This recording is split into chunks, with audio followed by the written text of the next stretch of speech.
Hello guys, നിങ്ങൾക്ക് മൈൻക്രാഫ്റ്റിൽ fact അറിയോ? ഈ ഫാക്റ്റ് നിങ്ങൾക്ക് മൈൻക്രാഫ്റ്റിൽ അറിയാമെങ്കിൽ കമൻറ്റ് ചെയ്യും. ഈ ഫാക്റ്റ് എന്താണെന്ന് വെച്ചാൽ ട്രാപ്ഡ് ചെസ്റ്റും നോർമൽ ചെസ്റ്റും നമുക്ക് മനസ്സിലാക്കാൻ കഴിയും. ഒരു സിമ്പിൾ ട്രിക്കാണ് കാണിച്ചു തരാം. So get start our video. So ആദ്യം തന്നെ ഞാൻ ട്രാപ്ഡ് ചെസ്റ്റും ഒരു നോർമൽ ചെസ്റ്റും വെച്ചിട്ടുണ്ട്. ഇനി നമുക്ക് റെഡ് സ്റ്റോൺ വേണം.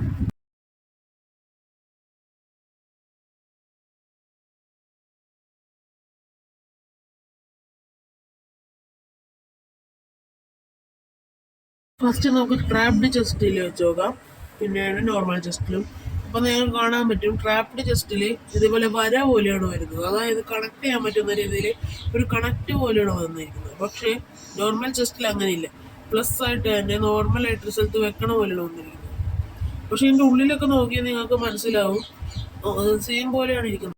വേറെ ട്രിക്ക് എന്താണെന്ന് വെച്ച് കഴിഞ്ഞാൽ നിങ്ങൾ ശ്രദ്ധിച്ചാൽ മനസ്സിലാവും, അവിടെയായിട്ട് ഹാൻഡിൽ ഉണ്ടല്ലോ, ഹാൻഡിലിൻ്റെ അവിടെ ട്രാപ്ഡ് ചെസ്റ്റിൻ്റെ അവിടെ ആയിട്ട് ഒരു ബ്രൗൺ മാർക്ക് ഉണ്ട്. പക്ഷെ ആ മാർക്ക് നോർമൽ ചെസ്റ്റിലല്ല. അങ്ങനെ നിങ്ങൾക്ക് മനസ്സിലാക്കാൻ കഴിയും.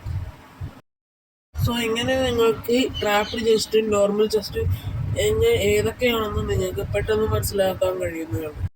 ഇനി നിങ്ങൾ സർവൈവൽ കളിക്കുമ്പോൾ നിങ്ങൾക്കൊരു പണി തരാനായിട്ട്, പ്രാങ്ക് ചെയ്യാനായിട്ട് നിങ്ങളുടെ ഫ്രണ്ട്സ് ആരെങ്കിലും ഇതേപോലെ ട്രാപ്ഡ് ചെസ്റ്റിൽ TNT പ്രാങ്ക് വെച്ചിട്ടുണ്ടെങ്കിൽ നിങ്ങൾക്ക് അത് കണ്ടുപിടിക്കാൻ ഈ 2 മെത്തേഡ്സ് മാത്രം മതി. ഇതേപോലെയുള്ള മൈൻക്രാഫ്റ്റിന്റെ യൂസ്ഫുൾ വീഡിയോസിനായിട്ട് സബ്സ്ക്രൈബ്.